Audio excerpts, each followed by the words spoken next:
સદનસીબે દેશમાં રાજ્યમાં કેસો ઘટી રહ્યા છે કોરોનાના, પરંતુ એનો મતલબ એ નથી કે કોરોના દેશમાંથી જતો રહ્યો છે કે રાજ્યમાંથી જતો રહ્યો છે. હાલ પરિસ્થિતિ એવી સર્જાઈ છે કે થોડા કેસ ઘટતા લોકો લાપરવાહ બની ગયા છે. બજારમાં લોકોના ટોળે ટોળા જોવા મળી રહ્યા છે. કોરોના ગાઈડલાઈનનું ક્યાંય પાલન નથી થતું, ત્યારે કેન્દ્રીય ગૃહ સચિવ દ્વારા ચેતવણી આપવામાં આવી કે બેદરકારી મુશ્કેલી ઊભી કરી શકે છે અને કોરોનાની ત્રીજી લહેર આવતા બહુ સમય નહીં લાગે. ત્યારે આ જ વિષય પર આજે કરીશું સંદેશ વિશ્લેષણ.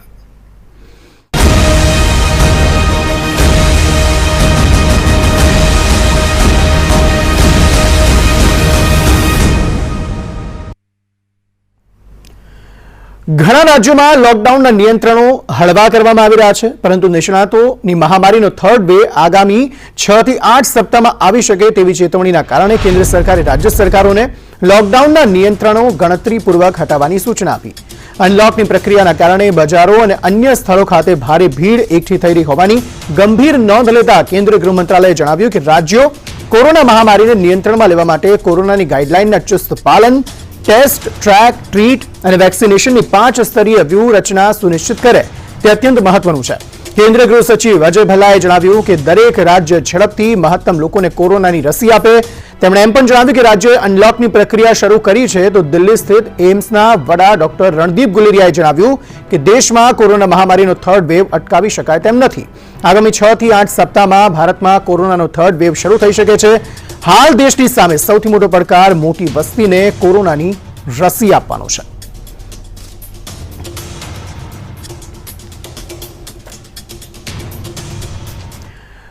આ સમગ્ર મામલે વધુ ચર્ચા કરવા માટે મારી સાથે વરિષ્ઠ પત્રકાર જયેશભાઈ ઠોકરાર જોડાઈ ગયા છે. જયેશભાઈ, આપનું સ્વાગત છે સંદેશ ન્યૂઝમાં.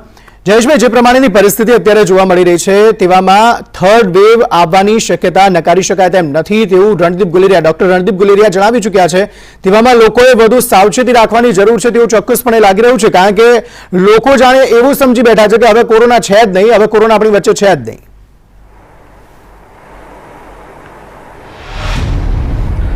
અંકિત, હજુ તો આપણે એપ્રિલ મહિનામાં લાશોના ઢગલા જોયેલા છે, લોકોને ઓક્સિજન માટે ઠેર ઠેર રખડતા જોયા છે અને જે રીતે હોસ્પિટલોમાં બેડની પણ સંખ્યા નહોતી, આ તદ્દન કરુણ પરિસ્થિતિ આપણે આપણી નજર સામે જોઈ હોવા છતાં જેવું જ અનલોક શરૂ થયું અને જે પ્રમાણે રસ્તા ઉપર ભીડ છે, ત્યારે આપણે યાદ એ રાખવું જોઈએ કે ત્રીજો વેવ આવવાની ભીતિ કોઈ સામાન્ય લોકોએ નથી કરી, પરંતુ વૈજ્ઞાનિકોએ કરી છે, મેડિકલ ક્ષેત્રના તજજ્ઞોએ કરી છે. ઇન્ડિયન મેડિકલ ઇન્સ્ટિટ્યૂટના ડાયરેક્ટર ડોક્ટર ગુલેરિયા જ્યારે કહેતા હોય કે આપણે ત્રીજી વેવથી બચી શકીએ એમ નથી, ત્યારે ભલે આપણે ચોક્કસપણે પ્રાર્થના કરીએ કે ત્રીજી વેવ ના જ આવે, પણ ત્રીજી વેવ ના આવે એના માટે દરેક લોકોએ માસ્ક પહેરવું જોઈએ અને સોશિયલ ડિસ્ટન્સનું પાલન કરવું જોઈએ. આ અત્યંત જરૂરી છે અને એ પણ આપણે એવા દેશમાં રહી રહ્યા છીએ કે જ્યાં હજુ રસીકરણનું પ્રમાણ પણ એટલું તીવ્રતાથી આગળ વધતું નથી. એક તરફ બ્રિટન જેવા દેશો કે જ્યાં રસીકરણ હવે લોકોને ત્રીજો ડોઝ આપવો પડે એવી પરિસ્થિતિ છે અને કોરોનાના કેસો અત્યારે પણ ત્યાં વધી રહ્યા છે. અને ભલે આપણે એમને ઇન્ડિયન વેરિયન્ટ કહેતા અચકાતા હોઈએ, પરંતુ પૂરું વિશ્વ કહી રહ્યું છે કે 75 દેશોમાં ઇન્ડિયન વેરિયન્ટ જે છે એ ઘાતક અસરો બતાવી રહ્યો છે. ત્યારે ભારત અને ગુજરાતના મહાનગરોમાં અનલોક થવાની સાથે જે પ્રકારના ટોળા દેખાઈ રહ્યા છે એ કોઈ પણ લોકોને ધ્રુજાવી દે એવા છે અને ત્વરિત આ બાબતે તમામ લોકોએ, તમામ આગેવાનોએ પણ મંથન કરવું પડશે કે જો આ જ પ્રકારના ટોળા રહ્યા તો ફરી એક વખત આપણી આંખમાંથી આંસુ નીકળવાના છે અને ફરી એક વખત આપણે ગમે તેટલી તબીબી વ્યવસ્થા કરીએ, ગમે એટલી ત્રીજી વેવ માટે તૈયારી કરીએ, પણ 130 કરોડના દેશમાં સૌથી મોટો જો કોઈ ઈલાજ હોય, સૌથી મોટું જો કોઈ સુરક્ષા કવચ હોય તો એ સાવચેતી અને વેક્સિનેશન જ છે. એ આપણે સમજવું પડશે. જયેશભાઈ, ખાસ પરિસ્થિતિ એવી છે કે લોકોએ સમજવાની તો જરૂર છે જ, કારણ કે આપણે જોયું છે કે બીજી વેવમાં કેવી રીતની પરિસ્થિતિ અત્યારે સમગ્ર રાજ્ય અને દેશમાં થઈ હતી. તેવામાં સરકારનો જો કોઈ સૌથી મોટો રોલ હોય તો કેન્દ્ર સરકારે તો એ બાબત જણાવી દીધી છે કે હવે રાજ્ય સરકારોએ વધુ ફોકસ કરવું પડશે. કેન્દ્ર સરકારે પોતાના હાથ અદ્ધર કર્યા છે એવું નથી કહેવામાં આવતું, પરંતુ રાજ્ય સરકારોને વધુ તાકીદ કરી દેવામાં આવી છે કે તેઓ વેક્સિનેશનની જે પ્રોસેસ છે તેને વધુ ફાસ્ટ કરે, સાથે સાથે કોરોનાના આંકડા જે હજી પણ થોડા ઘણા આવી રહ્યા છે તેને ઘટાડવામાં અથવા તો સંપૂર્ણપણે તેને પૂરા કરવા માટે પ્રયત્નો કરે. તેવામાં સરકારોની જે જવાબદારી છે તે અત્યારે વેક્સિનેશનના લીધે વધી ગઈ છે કે વેક્સિનેશનની પ્રોસેસ છે તે વધારવામાં આવે, તે ઝડપી કરવામાં આવે, તો ને તો જ કદાચ ત્રીજી લહેર તો આવશે, પરંતુ તે પહેલા ઘણી બધી બાબતો કંટ્રોલ થઈ શકશે.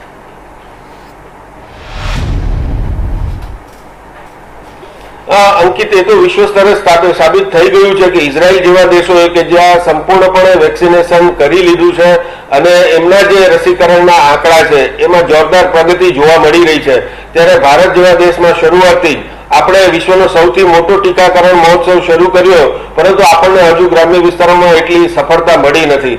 તો સૌથી મહત્વની વૈજ્ઞાનિક બાબત તો એ જ છે કે વધુમાં વધુ લોકોને રસીકરણ હેઠળ આવરી લેવામાં આવે અને પ્રથમ અને બીજો ડોઝ આપી દેવામાં આવે. કોરોના સામેની લડાઈમાં આ સૌથી મોટું અમોઘ શસ્ત્ર છે, એ તો સૌ સમજે જ છે. સાથોસાથ આપણે એ પણ સમજવું પડશે કે અનલોક કર્યા પછી જે પ્રકારે સરકારોની જવાબદારી બાબતે ચર્ચા થઈ રહી છે, તો સૌથી મોટું તો સરકારોએ પોતે ટોળાશાહીને અંકુશમાં એ રીતે પણ લેવી પડશે કે પોતે અને પોતાને સંલગ્ન પક્ષો એ લોકો જે કાર્યક્રમો આપી રહ્યા છે એમાં પણ ટોળા દેખાઈ રહ્યા છે. આપણા કેટલા બધા રાજકીય આગેવાનો પોતે પણ જાહેર કાર્યક્રમો કરે છે અને માસ્ક પહેરતા નથી. એ લોકો પોતે સોશિયલ ડિસ્ટન્સનું પાલન કરતા નથી, જેના કારણે કોમનવેલ્થમાં બહુ ખોટો મેસેજ જઈ રહ્યો છે. તદુપરાંત જે રીતે ગુજરાત જેવા રાજ્યની વાત કરીએ તો ક્યાં રાત્રિ કર્ફ્યુ આપણે જોઈએ છીએ, પરંતુ દિવસે જે પ્રકારે લોકોના ટોળા બજારોમાં રસ્તા ઉપર એકત્ર થાય છે, તો પોલીસે ખરેખર આ માટેનું એક તંત્ર તૈયાર કરવું પડશે. જેમ પોલીસમાં અલગ અલગ પ્રકારની ફોર્સ છે, અલગ અલગ પ્રકારના ખાતા છે, એમ કોરોના કાળમાં આપણે નવી જીવનશૈલીમાં આ ટોળા ઉપર અંકુશ આવી શકે એવું એક વ્યવસ્થા તંત્ર પણ ગોઠવવું પડશે કે જે મહત્વના વિસ્તારો કે જે લોકો એકત્ર થતા હોય ત્યાં પોલીસ ફરજ બજાવતી હોય, લોકોને દૂર કરે. આ બધી વ્યવસ્થા આપણે નવી પ્રણાલીમાં વિકસાવવી પડશે. બિલકુલ. અને ખાસ જો મહાનગરોની ખાસ વાત કરીએ, અમદાવાદની વાત કરીએ, વડોદરાની વાત કરીએ, સુરતની વાત કરીએ, તો અહીંયા હવે લોકો ખુલ્લેઆમ ફરવા લાગ્યા છે. લોકોને એવું થઈ ગયું છે કે કોરોના જાણે આપણી વચ્ચે છે જ નહીં. સરકારે પણ પોતાની જવાબદારી નિભાવી છે. સરકારે પણ કહ્યું છે કે આપણે મિની લોકડાઉનની પ્રક્રિયા પણ રાજ્યમાં લાદી, પરંતુ ત્યારબાદ પણ પરિસ્થિતિ ઠેરની ઠેર અત્યારે જોવા મળી રહી છે. જ્યારે અનલોકની પ્રક્રિયા શરૂ થઈ, લોકો બહાર નીકળી રહ્યા છે, ધંધા રોજગારની ફરી એકવાર શરૂ થઈ છે. ખાસ લોકોએ એ બધું સમજવાની જરૂર છે કે સોશિયલ ડિસ્ટન્સનું પાલન થાય, જે માસ્ક પહેરવાનું જે ફરજિયાત છે તે લોકો માસ્ક પહેરીને બહાર નીકળે. કારણ કે અત્યારે હવે એવી પરિસ્થિતિ પણ જોવા મળી રહી છે કે બજારોમાં જે ભીડ જામે છે તેમાં તો મોટાભાગના લોકોએ માસ્ક પણ નથી પહેર્યા હોતા. લોકોને એવું લાગે છે કે મેં પહેલો ડોઝ લઈ લીધો છે, મેં બીજો ડોઝ લઈ લીધો છે, તો હવે હું ઇમ્યુન થઈ ગયો છું કે થઈ ગઈ છું. અને તેના કારણે વેપારીઓ પણ ઘણા બધા એવા છે, ધંધાર્થીઓ પણ ઘણા બધા એવા છે જે આ પ્રકારનું પાલન નથી કરાવી શકતા અને લોકો પણ પાલન નથી કરતા. તેવામાં થર્ડ વેવ આવી તે નક્કી થઈ ચૂકી છે અને સાથે એવું પણ કહેવાય રહ્યું છે કે ઓગસ્ટ મહિનાના અંત સુધીમાં તે થર્ડ વેવ આવી પણ જશે અને પરિસ્થિતિ વધુ વિકટ બનશે.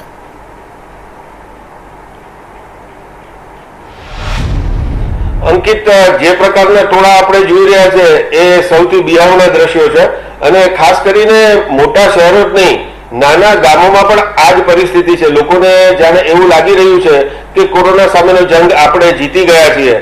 રાજકારણમાં તો આપણે કહેતા હોઈએ છીએ કે લોકોની યાદદાસ્ત બહુ ટૂંકી હોય છે, પણ કોરોનાની મહામારી જે દેશના લોકોએ જોઈ છે, જે લોકોએ પોતાના નિકટતમ લોકોને મૃત્યુ પામતા જોયા છે, એ લોકો પણ ફરી એક વખત રસ્તા ઉપર ઉમટી રહ્યા છે અને કરોડો રૂપિયાનો માસ્કનો દંડ સરકારે લીધો છે. સોશિયલ ડિસ્ટન્સના કેસ થઈ રહ્યા છે. કેટલાક શહેરોમાં તો આરટીપીસીઆર ટેસ્ટ વગર ધંધો કરવાની પણ મનાઈ છે. આવા આકરા નિયમો લાદ્યા હોવા છતાં હજુ પણ આપણે જે જોઈએ છીએ કે ચાની દુકાનો ઉપર, પાનના ગલ્લા ઉપર કે બજારોમાં જે પ્રકારે લોકો સોશિયલ ડિસ્ટન્સને નેવે મૂકી રહ્યા છે, આ બહુ ઘાતક પરિસ્થિતિ છે. અને આપણે રસીકરણની પરિસ્થિતિની વાત કરીએ, એમાં પણ જો આપણે ઘણા બધા લોકોને સમજાવવું પડતું હોય કે રસીકરણને અંધશ્રદ્ધા સાથે જોડવા જેવી બાબત નથી, તો આપણો દેશ એક વિવિધતા અને વિચિત્રતાથી ભરપૂર દેશ છે. એટલે ત્રીજી વેવ આપણે તો પ્રાર્થના જ કરવી રહી કે ના આવે, કારણ કે જે પ્રકારની ભીડ અત્યારે આપણે જોઈ રહ્યા છે, આવી પરિસ્થિતિમાં ત્રીજી વેવ આવે તો એ વધુ ભયાનક અસરો લઈને આવશે એવો ડર જરૂરથી લોકોને લાગે એવી પરિસ્થિતિ આપણે જોઈ રહ્યા છીએ. અને જયેશભાઈ, હવે રાજ્ય સરકાર જો કરે તો કરે શું? કારણ કે હવે ધંધા રોજગારને ફરી એકવાર ખોલવા તે પણ જરૂરિયાત હતી, અર્થવ્યવસ્થા પણ જળવાવી જોઈએ તે પણ જોવાનું કામ સરકારનું છે. સાથે સાથે લોકોની આર્થિક સ્થિતિ નબળી ન પડે, ધંધાર્થીઓની આર્થિક સ્થિતિ નબળી ન પડે, ધંધાઓ પડી ન ભાગે તે જોવાની જવાબદારી પણ સરકારની છે. લોકોના સ્વાસ્થ્ય જોવાની જવાબદારી પણ સરકારની છે. કદાચ તેના માટે સરકારે પ્રયત્નો ઘણા કર્યા. તેમણે મિની લોકડાઉન જે પરિસ્થિતિ લાદી રાજ્યમાં, તેનાથી રાજ્ય સરકારે તો પ્રયત્નો કર્યા, પરંતુ હવે સૌથી વધારે જવાબદારી જે છે તે જાહેર જનતા પર જ આવી જાય. જાહેર જનતાએ જ હવે વસ્તુ વિચારવી પડશે કે આપણે જ વધુ સતર્ક રહેવાનું છે, તો ને તો જ આપણે કોરોનાને હરાવી શકીશું અને કોરોનાની જે ત્રીજી વેવ છે તેમાં પણ પરિસ્થિતિને થાળે પાડી શકીશું. લોકોએ વધુ સમજવાની જરૂર છે.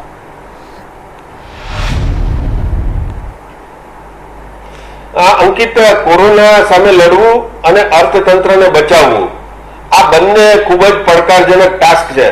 પણ જો લોકો નહીં સમજે તો કોરોનાના કેસ વધવાના છે અને ફરી લોકડાઉન લાદવું પડશે. એટલે તમામ વેપાર ધંધા કરનારા વ્યક્તિઓ અને આમ જનતાએ એ સમજવું પડશે કે જો એમણે પોતાના અર્થતંત્રને સાબુત રાખવું હોય, જો એમણે ખરેખર દુકાનો ખુલ્લી રાખવી છે, તો એમણે સોશિયલ ડિસ્ટન્સનું પાલન કરવું પડશે.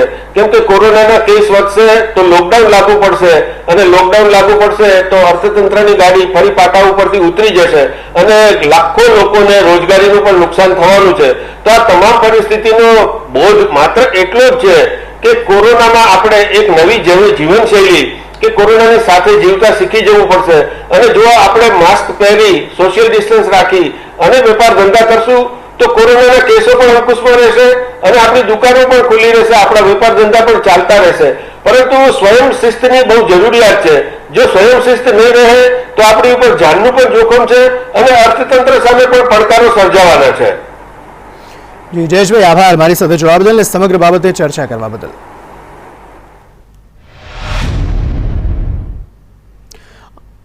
અને હવે નજર કરીએ સંદેશ ન્યૂઝપેપરમાં છપાયેલા અન્ય સમાચારો પર.